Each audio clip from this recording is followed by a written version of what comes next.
You know what separates good teams from great ones? How they respond to tests. The Spurs just faced one of the toughest in basketball, rode back-to-back against playoff teams, and got a masterclass in championship education. Saturday night in Boston, gritty 100-95 win over the Celtics. Sunday night in Minneapolis, heartbreaking 103-104 loss after blowing a 19-point lead. But here's what the box score won't tell you. This weekend might have taught San Antonio more about their championship DNA than any comfortable victory could. Let's dig into the lessons. What's up, Spurs fans? Welcome back to Spurs. Quick news, quick, sharp, and all about the silver and black. I'm your host, and today we're breaking down what this road back-to-back revealed about championship growth, young talent development, and what comes next for the hottest team in the West. Before we jump in, drop your city in the comments so we know where the Spurs family's tuning in from. Here's the full picture. The Spurs are 27-12, second seed in the West, coming off an incredible stretch. They beat the Thunder 3 times in December, including that iconic NBA Cup semifinal when Victor Wembanyama returned from injury. This weekend was the ultimate test. Saturday night in Boston, hostile crowd, Celtics coming off a win, Victor on minutes restriction. The Spurs grinded it out, 100-95 victory. Wemby scored 16 of his 21 points in the second half, including the game-sealing jumper. De'Aaron Fox added 21, first win in Boston since January 2022. Then came the real challenge. 24 hours later in Minnesota, the team flew out of Boston around midnight, landed in Minneapolis at the crack of dawn, bodies recovering, legs heavy, and for 3 quarters, they looked unstoppable.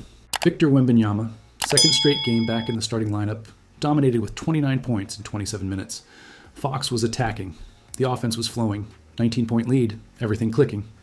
Then the fourth quarter exposed the reality. Championship teams closed these games. Anthony Edwards went nuclear. Julius Randle became a defensive wall, and the exhaustion hit. Fox, Stephon Castle, and rookie Dylan Harper, the Wonder Guards trio, combined for just 23 points on 8 for 35 shooting. 0 for 9 from 3, 10 turnovers between them. But here's the thing. Nobody's asking. Was this a collapse? Or was this a young team learning what championship-level execution under extreme fatigue actually feels like? Type collapse or education in the comments. I want to hear what Spurs Nation thinks. Let's talk about the elephant in the room, the shooting. Over the last 7 games, the Spurs shot 27.6% from 3. That's tough. Their season average is 35%. Not elite, but workable. Against Minnesota, 13 for 38 from deep, 34%. Respectable on paper. But timing matters. Most of those makes came early. When Minnesota clawed back and the game tightened, the Spurs went cold.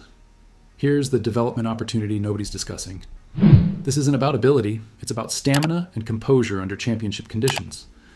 Against the Lakers on Wednesday, San Antonio shot 4 for 25 from 3 and still won by 16. Why? Defense, pace, and attacking the paint. Against Minnesota on the second night of a brutal back-to-back, the legs weren't there for defensive intensity. The mental sharpness to compensate wasn't there yet. And that's okay, because this is how elite teams are forged.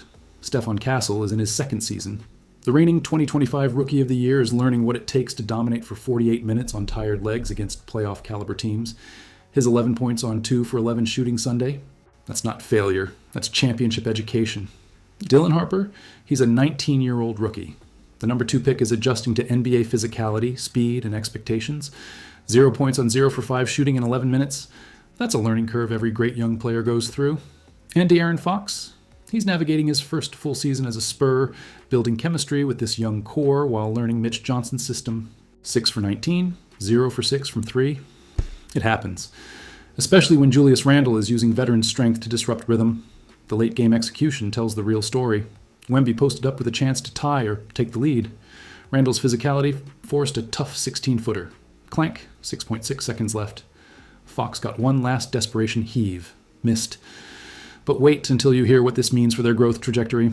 If you're building a championship team, would you rather have young guys learn these lessons now or discover them in the playoffs? Comment now or playoffs below. And if this breakdown is hitting different, smash that like button. It keeps us growing. Let's zoom out, because this weekend is part of a bigger story. The Spurs are 25 days removed from the NBA Cup Finals, where they lost to the Knicks 124-113 after an incredible run. They beat the Thunder twice in December, including that legendary semifinal when Wemby returned from a calf injury. They looked unstoppable. But championship teams aren't just built in December highs. They're forged in January grinds. This team is young. Stephon Castle is 21 years old, and in his second season after winning Rookie of the Year last year, he's learning how to sustain elite performance across the marathon of an NBA season. Dylan Harper is 19. The number 2 pick from the 2025 draft is getting his first taste of NBA back-to-backs and playoff intensity games. And Victor Wembanyama, he's still working his way back to full strength after missing time with that calf strain. Sunday was only his second game back in the starting lineup, still on a minutes restriction. The fatigue showed. Harper, 0 points in 11 minutes. Castle, 2 for 11 shooting. Fox, struggling to find rhythm after midnight travel. Here's the championship DNA question. Do you push young players through these brutal stretches to build toughness? Or do you manage minutes more carefully to keep them fresh? Mitch Johnson is navigating that balance brilliantly, bringing Wemby off the bench strategically, managing workloads, preparing for the long haul. Because here's the reality. The Spurs aren't just trying to win games, they're building a culture. They're teaching 21-year-old Castle and 19-year-old Harper what it takes to close playoff games. They're showing them that a 19-point lead means nothing if you can't execute under pressure. And there's one game that will show if the lesson's stuck. Would you rather see the Spurs sacrifice some wins now to develop championship habits, or push for wins and risk burnout? Tell me, develop or win now? Let's be balanced. This wasn't a disaster. It was a lesson. Here's what the Spurs showed this weekend. 3 major strengths. 1, Victor Wembanyama is rounding into elite form. 50 points combined over 2 games, 21 versus Celtics, 29 versus Wolves. He's healthy, he's confident, and he's taking over games in crunch time. That game-sealing jumper against Boston? That's championship DNA. 2, the defense can still lock in when it matters. Held Boston to just 40 points in the second half on 33% shooting. So when the Spurs focus defensively, they can suffocate elite offenses. 3, the resilience is real. Down 9 against Boston in the third quarter, they clawed back. Built a 19-point lead on the road 24 hours later. Young teams don't do that without belief. 2, growth opportunities. 1, late game execution under extreme fatigue.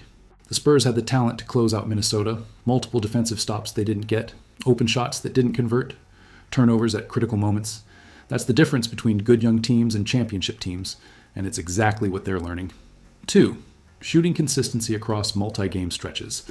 When threes aren't falling, the offense needs secondary options. Attacking the rim, mid-range game, drawing fouls. The system is there. Now it's about stamina to execute it for 48 minutes on tired legs. The elite championship teams, they win these games. But the great developing teams, they learn from them. What's the biggest lesson this team needs to lock in before the playoffs? Drop your thoughts. Best comments featured next episode. Here's the beautiful part. The Spurs get immediate redemption. Tuesday night, Oklahoma City. The team they embarrassed 3 times in December. The team with the best record in the West. The team that's been circling this rematch since Christmas. If San Antonio shows up flat, if the shooting struggles linger, this could be tough. But here's the championship mindset flip. Sometimes a gut punch loss is exactly what a young team needs before facing their biggest rival. The Thunder game will reveal everything.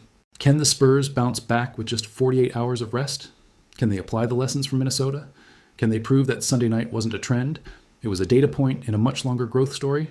Because if they show up in Oklahoma City and compete, even if they don't win, it proves the championship foundation is solid. It proves Castle, Harper, and Fox can process adversity quickly. It proves Wemby's leadership is real. And if they beat the Thunder on the road after this weekend, that's not just a win, that's a statement. If what I've heard about Mitch Johnson's post-game message to the team is true, Tuesday might be the most important game of their season so far. If this breakdown gave you a different perspective on that Minnesota loss, smash that like and share it with a Spurs fan who needs some silver and black optimism. Subscribe and turn on notifications so you don't miss Tuesday's Thunder Showdown. The real test of this team's championship DNA starts now. One loss doesn't define a season, but how you respond. That's what separates good teams from great ones. Until next time, stay silver and black, stay sharp, peace.